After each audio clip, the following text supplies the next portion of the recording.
En pleno siglo XXI, muchas personas creen que la brujería no existe, y es su derecho a no creerlo. Sin embargo, día a día en Relatos del Lado Oscuro recibimos correos en donde las personas nos relatan sus experiencias. No es nuestra intención, de ninguna manera, decir cómo resolver algo, o si es que existe tal cosa. Nuestra tarea solamente es compartir esos relatos que las personas nos han confiado.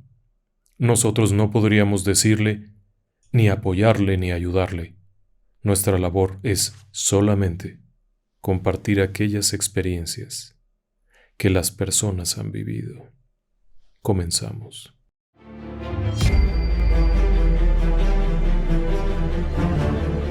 Relatos del lado oscuro. Fantasmas, Seres extraños, sucesos inexplicables, Perversidad humana. historias que otras mentes prefieren ignorar.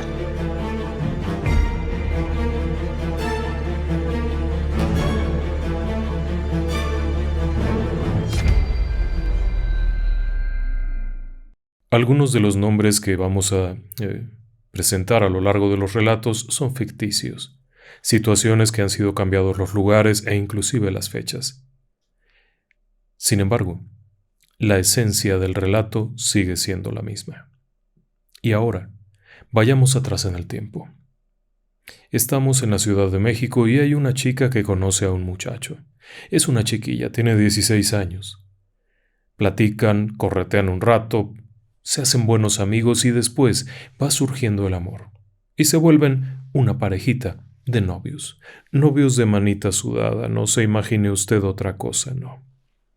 El tiempo va pasando y entonces van creciendo. Llega un momento en el cual es oportuno contraer matrimonio y contraen matrimonio. Una pareja linda. Bueno, siempre ha habido algún detalle por ahí, ¿sabe? Y es que la madre del novio, ahora esposo, es una mujer extraordinariamente posesiva. Una persona que disfruta enormemente de dirigir los destinos de la vida de su hijo y por supuesto también los de la muchachita esta, como le llama a ella. Esta joven, que en aquel momento es una chica muy joven, viene de una familia originaria del mexicano estado de Michoacán. En algún momento de sus historias ella ha salido de aquel lugar y ha viajado a Ciudad de México en donde ha conocido a este joven. ¿Por qué le comentó esto? Bien, la familia allá en Michoacán eran personas de aquellas de antes que solían platicar de los encuentros, de lo sobrenatural, del nahual, de todas estas cosas, y todos ellos parecían saber muchos secretos, secretos que otras personas es imposible que conozcan. Tradición, si usted quiere, historias, leyendas, lo que sea, pero sabían cosas. Ella aquí en la gran ciudad ya no lo sabe.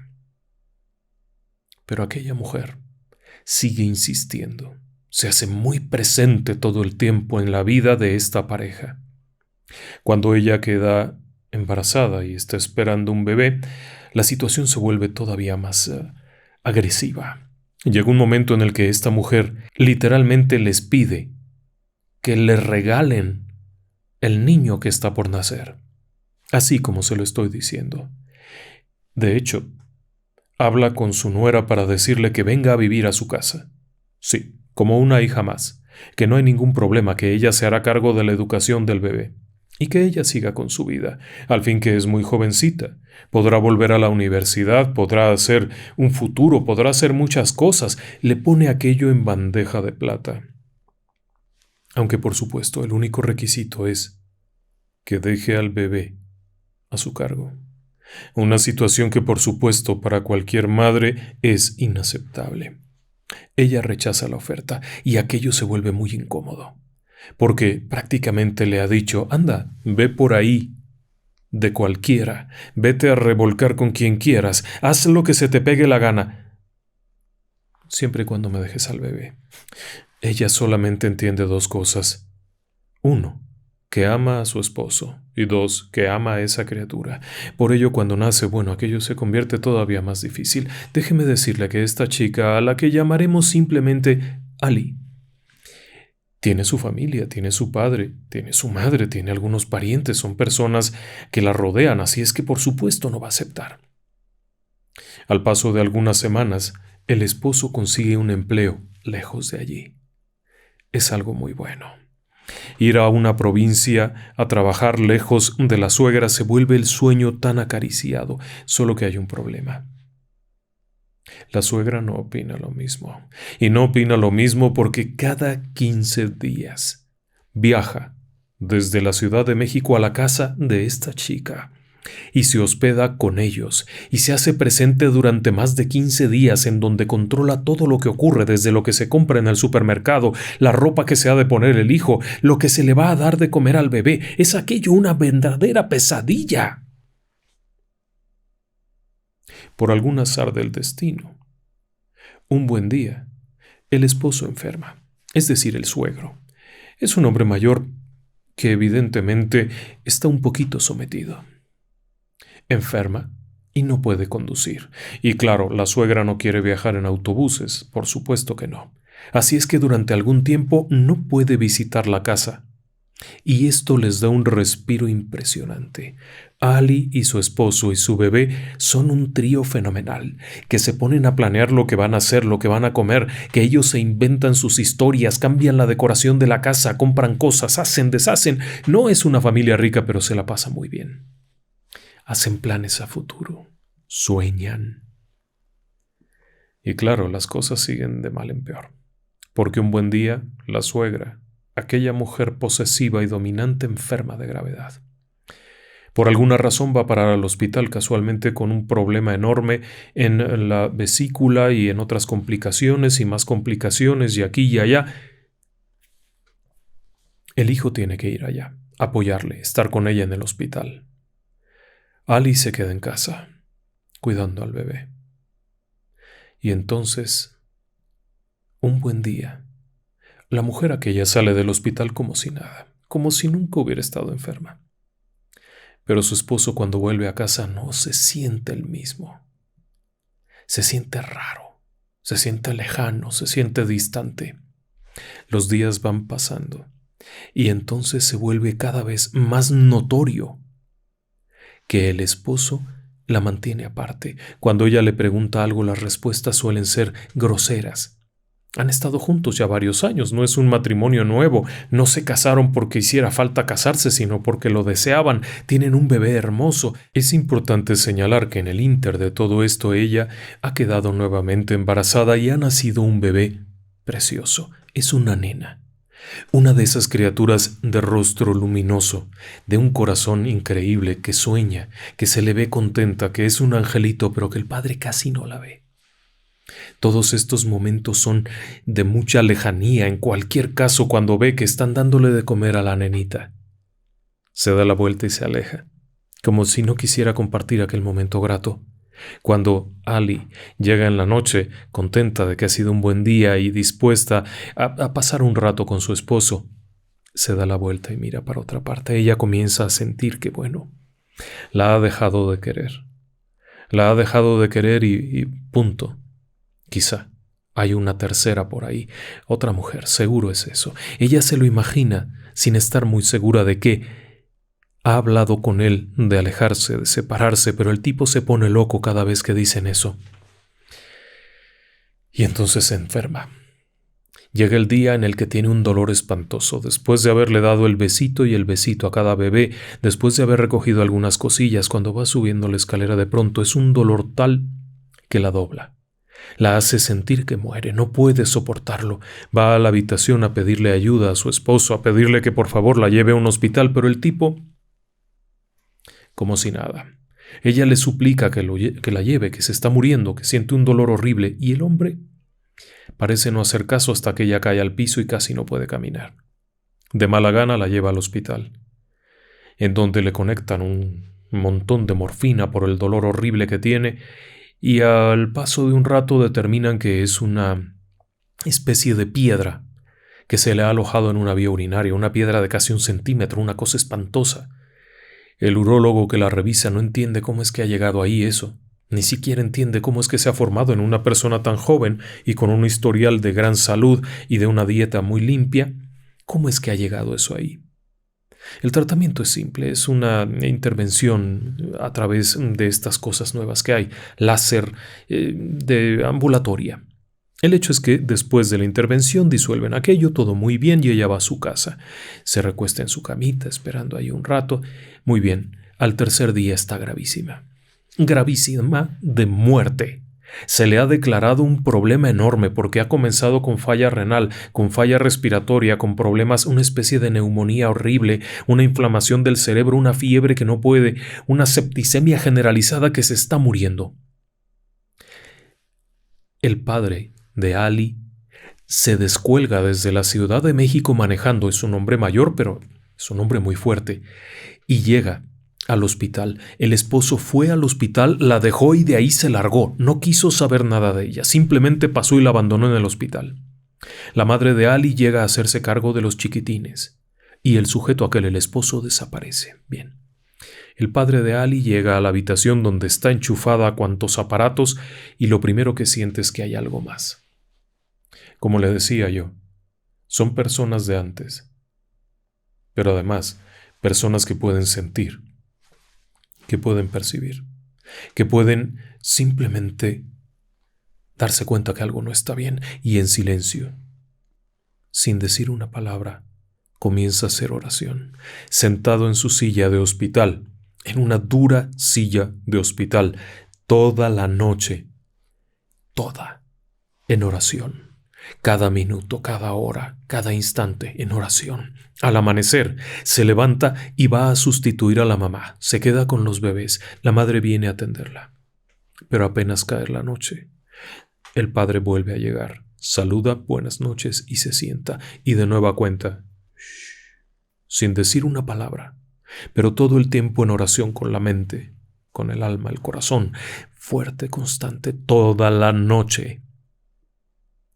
Pasan los días y cada noche llega porque cada noche cuando ha entrado en la habitación se ha dado cuenta que ahí no solamente está su hija, no solamente está él o la enfermera que llega a checar, sino que hay otra cosa ahí. Hay algo más. Él puede ver esta silueta tipo una sombra, una especie de sujeto que se mueve ahí alrededor de su hija, pero con el paso de los días, cada vez que empieza la oración aquello se va, se larga.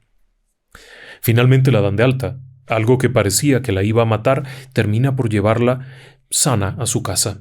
Se encuentra bien. Aquello ha funcionado. La oración siempre funciona cuando se hace con fe, cuando se cree en lo que se está haciendo, siempre funciona. Y esta mujer va a su casa. Al llegar allá el marido, como si no estuviera. Cuando le informa que se va a ir, el tipo dice que no quiere. Ella toma sus cosas, toma sus hijos y se va. Viajan a Ciudad de México, en donde se alojan en casa de los padres. Ella se siente bien. Un par de días después, su hermana la invita a comer. Que lleve los niños. Van a ir también los papás, para celebrar que salió del hospital. Cuando llegan a la casa de la hermana, qué gusto verte. ¿Cómo te fue? Ya sabe usted todo lo que se platica mientras se mezcla una taza de café, y entonces surge aquel tema. La invitación. ¿Qué te parecería si vamos con una señora que hace tratamientos? ¿Cómo tratamientos? Sí, básicamente lo que haces, como estuviste en un hospital, quizá tengas un mal aire o algo. ¿Por qué no vienes? Tan simple como ir, no pasa nada. Cuando llegan allá, aquella mujer es una mujer común y corriente. No se imagine usted una mujer con extrañas joyas, uñas pintadas, cabellos raros, algún tipo de vestimenta exótica. No, por supuesto que no. Es una señora común y corriente con un delantal en una cocina. Cuando Ali entra, la saluda cortésmente, le dice que se siente ahí en una sillita, platican un momento, esta mujer se prepara un tecito y después le pregunta si le permite hacer algo. Ali dice que sí, claro, ¿por qué no? Y aquella mujer extiende una mano y toma un huevo. Ahí cerca sobre de la mesa hay una cesta, una de estas cestas comunes y corrientes llena de huevos. Blanquillos, como le llaman en otras partes. Toma uno, se acerca y comienza a recorrerla. Recorriendo el cuerpo de Ali. Le pide que se levante un instante y la sigue recorriendo. Regresa no sé cuánto. Toma un platito, un plato como sopero. Lo toma de un escurridor que está ahí cerca. No es nada extraño. Ali ve el plato y se ve bastante limpio. Aquella mujer toma esto, rompe el huevo y le pone agua de una botella de agua purificada común y corriente que acaba de abrir. Un instante después aquello es una masa negra asquerosa. Una cosa verdaderamente grotesca. Es una especie de baba, como una especie de suciedad horrible, y comienza a despedir este olor extraño. Es negro. Esta mujer la mira fijamente y le dice: no pierdas de vista esto, observa. Toma unas pinzas, porque no lo toma con la mano jamás, y levanta algo que en principio parecería ser como un caracol, una especie de caracol bastante grande. Ella no entiende cómo cupo eso en un huevo. Pero conforme lo va meneando y lo sacude, aquello cambia de forma y de pronto más parece ser una especie de cráneo pequeño, como una especie de cráneo. Lo tira, vuelve a meterlo y saca otra cosa, y es una especie de baba, como una especie de engrudo desagradable que de pronto se transforma y es el rostro como de un bebé, como una cosa así. Lo tira, toma otra cosa, la vuelve a menear y vuelve a observarlo, y ahora cobra la forma de un hueso o algo parecido. Es horrible todo aquello. La mujer tira todo esto. Se le queda viendo y le dice: bueno, a ti te han querido matar. Ese era el interés de la persona que te ha hecho esto, y por supuesto que tú ya sabes quién es. Y sonríe. No me digas que no. Porque casualmente el día que te encargó esto, ella por poco muere. Hay un silencio extraño. Porque el día que la suegra se enfermó de gravedad fue la primera vez que ella se sintió rara. Hay ese silencio extraño. Agradecen la presencia. Aquella mujer le sugiere hacer varias cosas. Entre otras, beber una extraña pócima. La mujer ha preparado algo rápidamente y se lo da en una botella de vidrio común y corriente. Deberá beberlo. Le dice que aquello va a saber muy mal. Y de hecho sabe horrible, horrible de verdad. Lo bebe e inmediatamente comienza a vomitar. Y lo que vomita son una serie de agujas extrañas, oxidadas, grandes. Algo que en principio parecía ser una masa de cabellos, pero que de pronto se convierte en una masa como de una cadena. Y vuelve así varias cosas más. Cuando pregunta a esta mujer ¿qué es todo esto?, le responde: es lo que te encargaron. Mira, esta cadena es para que él no se vaya. Esto otro es para ti. Esto es para que tú mueras. Su interés es que tú murieras. Y esto otro, y así le va explicando cada cosa, pero ella está muy enferma. El día que ordenó esto, enfermó de gravedad porque es muy débil. Y la persona que lo hizo le cobró ahí mismo. ¿Quieres que se lo revierta? No, no quiero nada. Ali es una mujer de mucha fe. No aceptó. Simplemente agradeció aquello. Se despidió y volvió a su vida.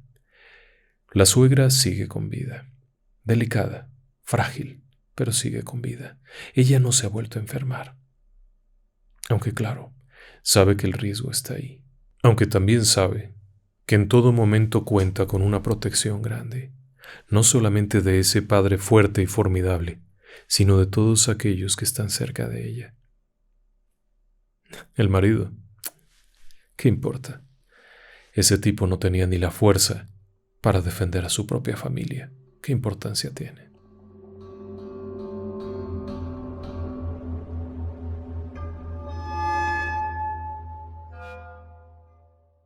Después de compartir esta experiencia, permítame que le comparta otra experiencia. Esta vez nos la comparte Galdi y nos lleva atrás en el tiempo a 1971. La vida es buena. En aquel año su hermano está casado normalmente con una mujer muy agradable a la que le acaba de regalar un coche. Es un asunto de mucho gusto para todos. Ver a la hermana ir con el esposo a la agencia es un motivo de fiesta al punto en el que varios de ellos van allá a verlo. Cómo se sube en su cochecito nuevo, cierra la puerta y va para casa. Cuando llega, por supuesto, todos van a verla, a felicitarla, a ver cómo está el coche, y ya después de los saludos y todo aquello, ella se acerca a Galdis y le dice: «Ay, cuñada, qué raro. Por un momento pensé que había alguien en el coche. Cuando salí de la agencia y comencé a manejar, sentí que alguien venía en el asiento de atrás. Me ha llevado un susto Sí, no te preocupes, es simple imaginación. No, que va. Horrible. Se sentía como si de verdad hubiera alguien ahí y era un hombre. ¿Cómo sabes? Porque sentí la presencia de un hombre. Usted se preguntará, ¿cómo se puede sentir la presencia? Ella sintió no solamente un olor raro, un peso, sino que quizá pudo ver por el retrovisor algo más. Siguen adelante. Días después, hay un extraño momento cuando el hermano de Galdis viene. Toca la puerta y les pide que por favor vayan a ver a su esposa. No reacciona, está como muerta. Como muerta, así como se lo estoy diciendo, como muerta. No reacciona, parece que ni siquiera respira. La madre se levanta de donde está y sale corriendo. Todos quieren a esa mujer. Galdis va para allá también. Se pone un suéter, un pullover rápidamente, pero antes de salir de casa, va al armario, en donde tiene guardada una botella de agua para consagrar agua bendita. Esa que se usa en la iglesia, se la ha obsequiado un cura hace algún tiempo y ella la tiene ahí y sale corriendo con esto. Y cuando llega a la casa, observa que está ahí su cuñada y efectivamente parece que estuviera muerta, no se mueve nada, la sacuden y no hace nada, no parece ni siquiera respirar, está... Ella toma aquella botella de agua y la rocía en forma de cruz. Y en ese instante, como por arte de magia, con una especie de reacción violenta, se incorpora y una voz que no es la de ella, que definitivamente no es la de ella, encima de aquella habitación, de esa cama, sale del cuerpo de esta mujer y le grita: ¿Quién rayos eres? ¿Qué quieres? ¿Quién te mandó? Es una voz de varón. Es una voz de varón ronca, gruesa, y hay ademanes de hombre, no de mujer. Ella conoce perfectamente a su cuñada y esta no es su cuñada. Aterrada, comienza a hacer oración, pero cuando ella empieza a hacer oración, aquello comienza a reírse y a hacer cosas raras, la hace que se retuerza, la cuñada se tuerce al punto en el que parece que se va a romper. Es una cosa horrible. Todos están muy espantados. Y en eso llega el abuelo, el padre, quien entra a la casa diciendo: estos son supercherías, qué idioteces, y insultando, y todo el mundo se quedó callado, menos Galdis. Galdis siempre ha tenido esa fuerza interna rara, que aunque ella no lo sabe, solo pocos tienen. El hecho es que cuando todo el mundo dice esto ya pasó, vaya cosa, qué sugestión, qué barbaridad, empieza a sonar la bocina del coche. Se asoman a ver quién está tocándola. Es 1971, no hay alarmas inalámbricas, no hay nada, es que alguien tiene que estar tocando la bocina. Pero no hay nadie. Cuando regresan a casa, entonces se encienden las luces y comienza a sonar la bocina y se abren las puertas, y cuando se dan cuenta el auto ha ido para atrás en la cuesta de la entrada a la cochera y ha chocado con la reja, y hay un escándalo brutal que tienen que quitarle el acumulador, la batería, para que los vecinos no vengan a reclamar. Mientras todo esto ocurre adentro de la habitación, aquella mujer ríe con una voz y una risa extraña que pareciera ser la risa de un hombre. Al paso de los días nadie quiere saber nada. No se acercan. Tienen miedo, pero no solamente de aquello, sino también del padre que ha dicho que no es nada. Pero Galdis sigue yendo, y cada vez que lo hace, por la parte de afuera, hace oración. Al pie de la ventana donde está su cuñada, ella se pone a hacer oración. Los médicos le han dicho que no tiene nada. Los médicos que la han revisado en los diferentes lugares a los que le han llevado han dicho que es algo mental, que es algo propio de ella, que es algo, y le han recetado desde analgésicos, calmantes, todo lo que se puede imaginar, pero nadie ha podido ayudar a que esto no ocurra, porque ahora mismo que Galdis está por fuera de la ventana, con las manitas juntas, haciendo una oración al cielo, pidiendo el apoyo, esta mujer comienza a retorcerse como si le hubieran puesto algo muy caliente y a gritar, y cuando se dan cuenta, está doblada a la mitad, en un arco horrible que la ha deformado completamente mientras se ríe con aquella risa horrible y burlona. Galdis está horrorizada, pero al mismo tiempo está colérica, enojada, porque aquella mujer no solo es su cuñada, es su amiga, es una persona a la que quiere y acaba de dar a luz hacía poco tiempo una bebita hermosa. ¿Qué rayos estaba ocurriendo? Y mientras tanto todos los demás convertidos en unos pelmas que no hacen nada. Ella sigue yendo cada tarde, aun cuando ya nadie la ve. Y nadie quiere hacer caso, presumiendo que esto está en la mente, que esto no es así. Ella se retira un poco y es cuando hace oración y vuelven aquellas agresiones, aquellos gritos, aquellos insultos. Esta mujer que se retuerce y luego alguien tiene la puntada de darle sal,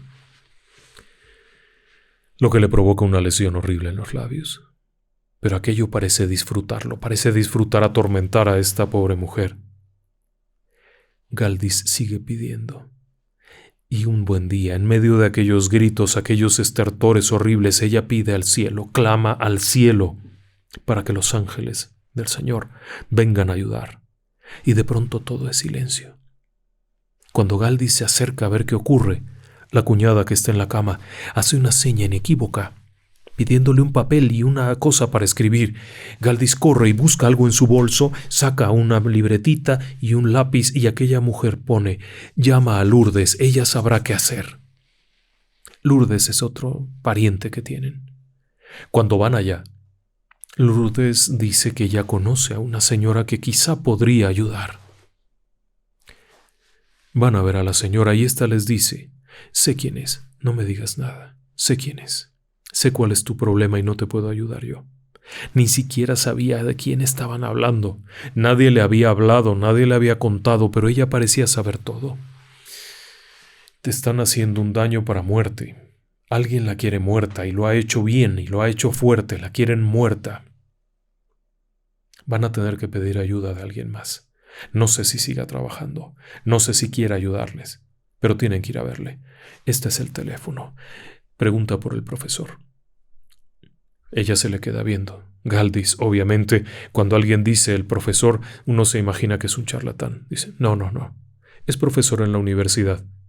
Pero aparte, de manera voluntaria y a manera de ayuda, hace estas cosas. Llámalo. Ella vuelve a casa, espera un rato y marca por teléfono. Aquella persona contesta rápidamente y dice: márqueme a las 5. Y cuelga. Ni siquiera ha preguntado quién llama. Nada. Márqueme a las 5. Galdis vuelve a marcar en punto de las 5. Le dice: necesito que traigan a su enferma a esta dirección lo antes posible. Es más, tráiganla ahora mismo. Pero yo sé de lo que le estoy hablando. Tráiganla ahora mismo. Prepárense porque el camino va a ser difícil. Galdis le dice eso a su cuñada, a su hermano. Le dice: mira, y esto. El hermano dubitativo porque no sabe si esto es así o si no es así, o si hacerle caso al padre que dijo que esto no existe. No sabe qué, pero finalmente le vence la necesidad de ayudar a su esposa. La monta en el auto y aquello empieza a ser una verdadera pesadilla porque apenas arrancar, el automóvil parece que algo más lo condujera. De pronto, cuando se pone una luz en rojo, él oprime los frenos, pero de pronto aquello parece cobrar vida propia y se cruza la luz roja como si nada, a punto de chocar. Un poco más adelante, al dar la vuelta en una curva, la mujer, la esposa, abre la puerta y se va a lanzar al vacío. Galdis la alcanza a sujetar y cierra la puerta, pero aquello es una calamidad como nunca se han imaginado, y conforme siguen avanzando, de pronto, ¡pum!, una de las llantas, un neumático, caucho, goma, como le llame, explota. Detienen la marcha. Y esta mujer, la cuñada, sigue riendo con esa risa horrible de varón que le dice: a mí no me sacas de aquí, ni con oraciones ni con nada. Y se lo dice a Galdis directamente. Tras cambiar el neumático por el de repuesto, comienzan otra vez. Finalmente llegan al domicilio que les han indicado. Había indicaciones precisas. Es 1971, no lo pierda de vista, nadie trae teléfono celular, por lo que la única manera de conectarse con este hombre era tocar 3 veces la bocina del auto. 1, 2, 3 y esperar. Baja un hombre. Es un hombre que efectivamente, si uno lo ve, parece un profesor, vestido casualmente con un trajecito muy sencillo, una cosa muy sencilla. Es un hombre de unos 60 años, muy tranquilo, que se acerca, toca la frente y le dice: tú y yo ya nos conocemos. Y se ríe, y aquello que está ahí dentro se oye cómo empieza a maldecir a lo que le dice: tú y yo ya nos conocemos. Prepárense, están conmigo. Su enferma tiene que salir adelante. Nadie le dijo quién era la enferma, pero él ya lo sabía.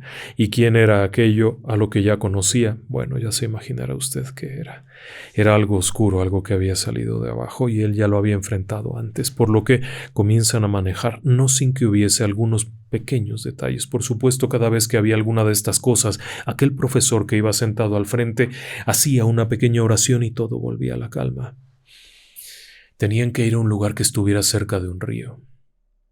Y al llegar allá, bueno, las cosas fueron más extrañas. Ya es muy noche, ha caído la noche completamente.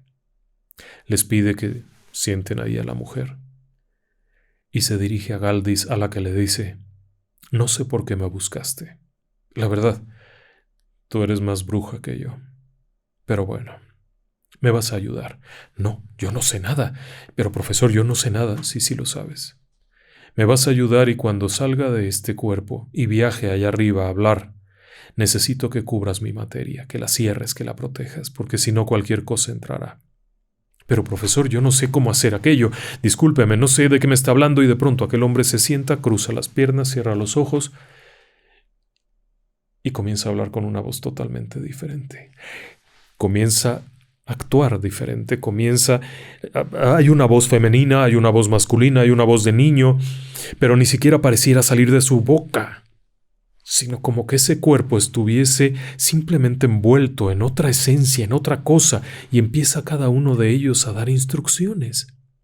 Galdis va anotando cada cosa y cada una de esas presencias dice algo diferente. Es un momento aterrador que bien entrada la madrugada es cuando termina y les dice: esta no es la única lucha y vamos a seguir adelante. Tienen que volver. Bueno, el camino de regreso es tranquilo, la cuñada ha vuelto a la tranquilidad. Cuando llegan a casa, sin embargo, aquello recupera fuerza y de pronto se voltea y mira a Galdis y le dice: por haberme llevado al río, ahora verás lo que pasa. Y hace que la niña, aquella pequeñita de unos pocos meses de nacida, comience a llorar horriblemente y a retorcerse en una manera que ella nunca había visto, y empieza a ver el cuerpo de la cuñada que se arquea, que se retuerce, que le gira la cabeza. Bueno, no es que le gire como si fuera un muñeco, sino que le da la vuelta. Y en medio de aquel horror, Galdis, lejos de espantarse, comienza a encolerizarse todavía más y con aquella voz fuerte, clara, precisa y ese don ordena que se detenga. Es un poder que ella nunca había sabido. Lo tenía de sí, lo tenía desde antes, pero ella no lo sabía. Y ahora, en medio de la oración y de las imprecaciones, logra que aquello se tranquilice y es todo también. Los días siguientes volvieron allá varias veces, y en cada ocasión pasaban muchas cosas raras, y en cada ocasión aquel hombre hacía lo que tenía que hacer. Pero las cosas no están resueltas. Por ejemplo, aquel día. Ha pasado del 71 al 72. La Navidad estuvo tranquila. Ha mejorado bastante, hasta el punto en el que decide salir a hacer algunas compras. Ya se siente bien, ya se ve como ella misma, ya se ve como siempre, así es que prefiere no manejar. No. Se va a ir en el transporte público, así es que bueno, se va para allá. El problema es que llegando a una estación del transporte público, se queda ciega, no puede caminar. Cuando de pronto alguien la encuentra, está vagando, tocando todo, aterrada, llorando, alguien llama a casa y el esposo va a toda velocidad por ella. Está ciega, repentinamente se ha quedado ciega, no ve nada. Pero al volver a casa recupera la vista poco a poco. Ha sido un momento tan tenso. Cuando vuelven con el profesor intenta ayudarles, pero aquello va creciendo. El profesor les indica que deberán ir a la montaña de Sorte, un lugar en donde se hace todo tipo de trabajos, en donde es un sitio de poder. Y es ahí a donde la llevan. Pasan 3 días en la montaña. Al volver ella se ve bastante bien. Bastante bien. Pero algo que no le he contado es que en una de tantas reuniones, en uno de tantos momentos, una de aquellas voces que parecía surgir del profesor les reveló datos importantes, un nombre. Les dio el nombre de una mujer. Les dijo quién era. Posteriormente el propio profesor revelaría aquello. Pero quizá el momento más tenso sería durante un enfrentamiento. Galdis está allí. La niña ha llorado. Ella se retuerce y ella, desesperada, le grita: «Te ordeno que me digas quién eres». Aquel ser revela un nombre. «¿Qué haces aquí? Aquí me mandaron». «¿Para qué te mandaron?» «Para matar». «Vengo a matarla. Y la voy a matar como yo morí». «¿Y cómo moriste?» «Arrollado por un auto». Era obvio que la intención había sido aquella cuando la dejó ciega. Galdis se encoleriza y le dice: «¿Quién te mandó?» ¿Y sabe qué? El mismo nombre que le había dado el profesor, el mismo nombre que había dado aquella extraña voz, se lo da ahora eso que está ahí. Cuando vuelve el cuñado, el hermano, ella lo enfrenta y se lo dice claro y contundente: ¿quién es esta mujer? Aquel otro niega todo, no sabe quién es, finge no saberlo, pero por supuesto que lo sabe. Poco antes de que naciera la segunda bebita, había tenido un romance con aquella mujer, la que había jurado que no sería de nadie más si no era de ella. Y había encargado el trabajo, un trabajo de muerte, un trabajo en donde le había colgado un muerto a esa mujer, a la cuñada. Lograron sacarla, lograron enviar de regreso aquello, y se cree que la mujer aquella la debe de haber pasado muy mal. Como sea, se divorcian, el hermano se queda por allá. Esta mujer seguiría bien, se recuperaría bien, pero no del todo. Porque muchos de estos trabajos pueden dejar de avanzar, pero el daño está hecho. La cuñada moriría 3 años después, dejando a la bebita con unos 4 añitos, al otro niño igual. ¿Y sabe qué? Murió de un cáncer galopante, repentino y fulminante.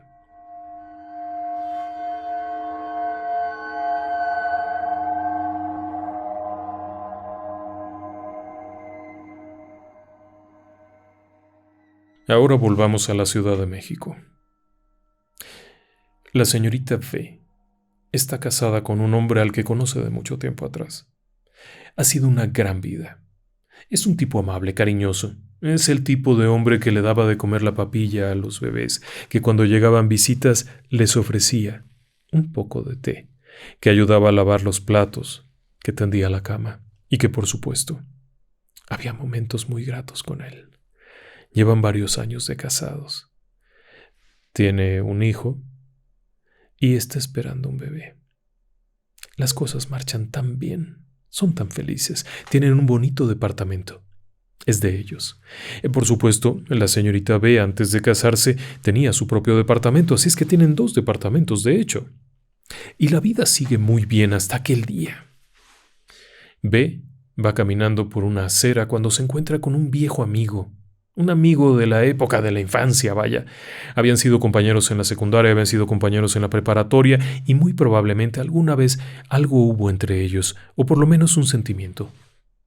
Se platican, se sienten muy contentos, así es que finalmente reúnen a ambas familias. La señorita B con su esposo y aquel sujeto al que llamaremos G con su esposa Brenda. Brenda es una mujer relativamente joven, atractiva. Se ven contentos. Se empiezan a reunir por ahí de vez en cuando y el esposo de la señorita B de vez en cuando le dice: ¿por qué no invitas a tus amigos? Y se reúnen, comparten hasta el amanecer, verdaderamente es divertido estar con ellos, son simpáticos, son ruidosos, a veces van a cenar a otro lugar y muy elegantes todos, claro, es una buena vida. Hasta el día en el que se quedan sin casa.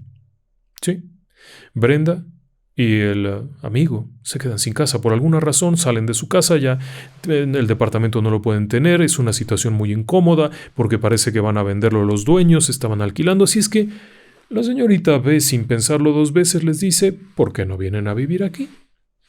Yo tengo un departamento que se los puedo rentar a un precio razonable y ustedes mientras van viendo a ver si lo compran, si les gusta se lo quedan. Hombre, pues no está nada mal. Toman la mudanza y llegan allá y se hospedan, y resulta ser que es en el mismo edificio donde vive la señorita B con su esposa. Mejor, al fin que son amigos, ya hay quien cuide de los chicos, ya hay cómo ir de pronto todos juntos al súper.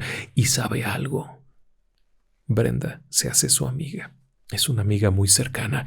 Se sientan también a tomar el té, ¿sabe? A veces es el café, a veces juegan cartas, se platican cosas simpáticas y a veces también cosas pícaras, porque Brenda es medio pícara. Y entonces comienza todo aquello. El esposo de B comienza a actuar raro, muy raro. Hay una especie de celos extraños, tremendos. Pero de pronto ella le pregunta algo y él responde con una ira, pues vaya, que no entiende. La situación se va tornando caótica en esa casa. El sujeto se vuelve muy cruel, muy agresivo. Una de esas tardes, ella descubre que su esposo está teniendo un romance y está teniendo el romance con Brenda. Claro, cuando lo enfrenta, el tipo ni siquiera se molesta en negarlo. Simplemente se da la vuelta y se va, toma sus cosas y se larga. En cuanto a Brenda, cuando el amigo G se da cuenta que su esposa lo ha engañado, también la enfrenta y ella simplemente toma sus cosas y se va muy contenta. G abandonaría el departamento, no podía más. Pero además las cosas eran tan raras. La relación entre B y su esposo se vuelve horrible. El tipo no viene para nada, no quiere ver a sus hijos, no quiere saber nada. Y sabe algo, B estaba esperando un bebé. Cuando ese bebé nace, el tipo ni siquiera quiere saber cómo es, ni siquiera se acerca a ver cómo es ese bebé que ha nacido, no quiere nada. Hay un distanciamiento absoluto y cuando ella le marca, él la ofende, le grita cosas hirientes como nunca había encontrado. Aquel era un sujeto agradable, era un sujeto amigable que solía ser cariñoso y de pronto se vuelve horrible, no da un centavo. Para ayudar al mantenimiento de casa, nada. Y cuando ella le habla y le dice, me urge un poco de dinero, fíjate que tengo, él ni siquiera, a base de insultos, y le cuelga.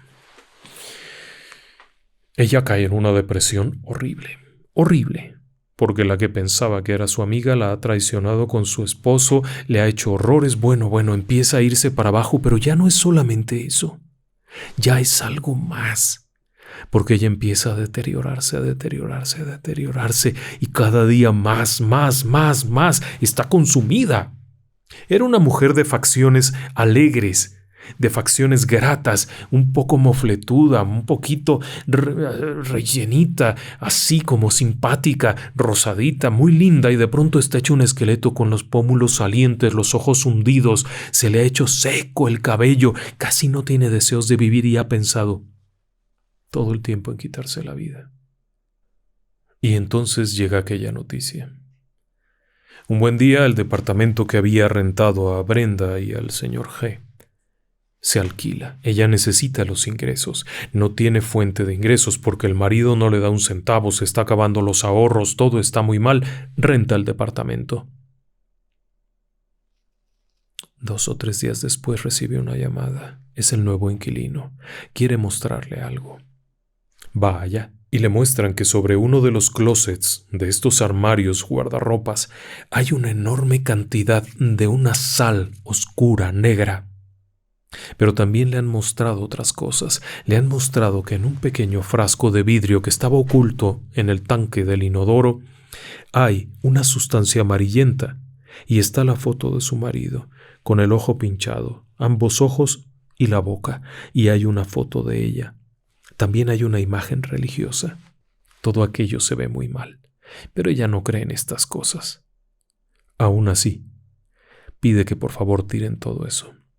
Vuelve a casa, sigue sumiéndose cada vez más, como si estuviese en una especie de charca de agua negra en la que se va hundiendo, y no puede ver la luz, ni siquiera se da cuenta que junto a ella hay 2 ángeles preciosos que la necesitan mucho, porque ahora mismo está sumida en esto.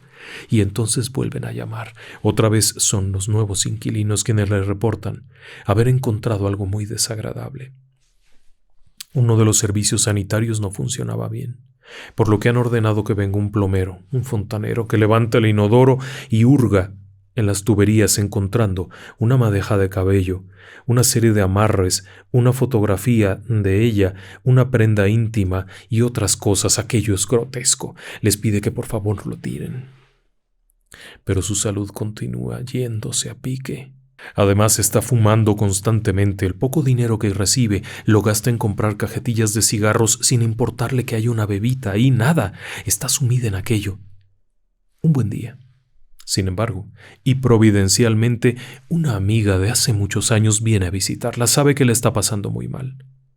Toca a la puerta y la señorita B se levanta de donde está penosamente caminando, abre la puerta y está su amiga, que viene a invitarla a tomar un café, algo, que por favor vayan. Viene con un amigo, un señor. Es un hombre de apariencia muy agradable. Sonriente, tez clara, no es que fuera de piel blanca, sino de tez clara, da esa sensación. El hombre se acerca, saluda, toma la mano y entonces se le queda viendo fijamente. Suelta la mano y sonríe. Dice: estás muy mal. La señorita B no entiende, pero bueno, puede de alguna forma deducir que por su apariencia, pero aquel hombre insiste.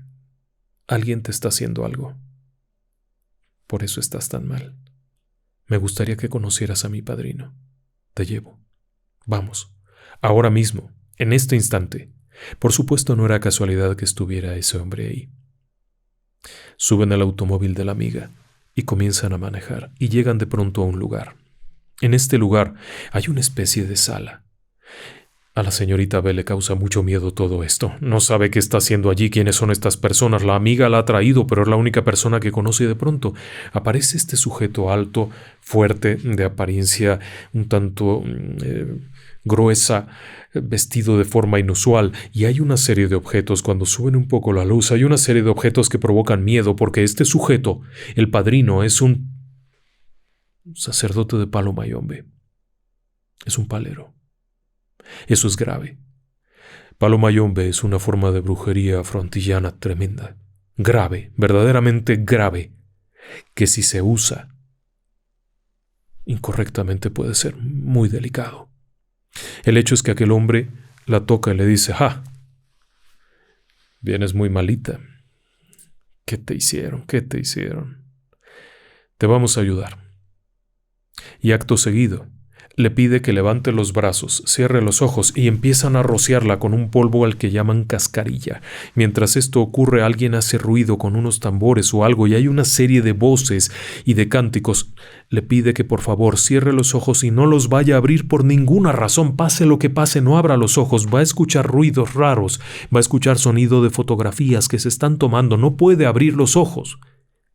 Ella se siente increíblemente incómoda, pero la voz de este hombre, del padrino, es una especie de mandato, no puede resistirse, así es que lo que hace es levantar las manos, cerrar los ojos muy fuerte y soportar aquello. Siente como le están rociando de aguardiente. Con la boca le escupen aguardiente, luego con puros la pasan alrededor, le hacen cosas, le vuelven a arrojar aquella cosa, la cascarilla dichosa, y hacen toda suerte de ruidos hasta que finalmente se detiene todo. Le piden que se siente y que vea algo. Se trata de las fotografías que han estado tomando. Ella siente morir, porque en aquellas fotografías ella observa claramente cómo su cuerpo está rodeado de ratas, subidas en su cuerpo como si caminaran por su cuerpo, y cuando de pronto llegan a la fotografía de la cabeza, su cabeza es un cráneo. Está muerta, así tal cual. Ella comienza a llorar horriblemente. Aquel hombre le dice que se tranquilice. No será fácil, pero la van a ayudar. El amigo aquel que ha llegado ahí, el sujeto de la tez clara, le dice que confíe en ellos, que confíe. Y así es como empieza el tratamiento. Comienzan a llevarla allí, en donde hacen estos rituales varias veces, hasta que finalmente comienza a sentirse bien, muy bien. Llega un punto en el que le preguntan: ¿quieres devolverlo? Y por supuesto, ella lo piensa, porque aquella mujer se decía su amiga, se presentó como su amiga, entró a su casa como amiga, ella le confió sus secretos y la traicionó. ¿Usted qué haría? ¿Es válido devolver mal con mal? Por supuesto, no sabemos la respuesta y no está en nosotros decirla. Simplemente quisimos compartir estas experiencias, estos relatos, porque nos han impresionado mucho y para una noche oscura y tormentosa, precisamente como esta. Se antojan apropiados, ¿no cree usted?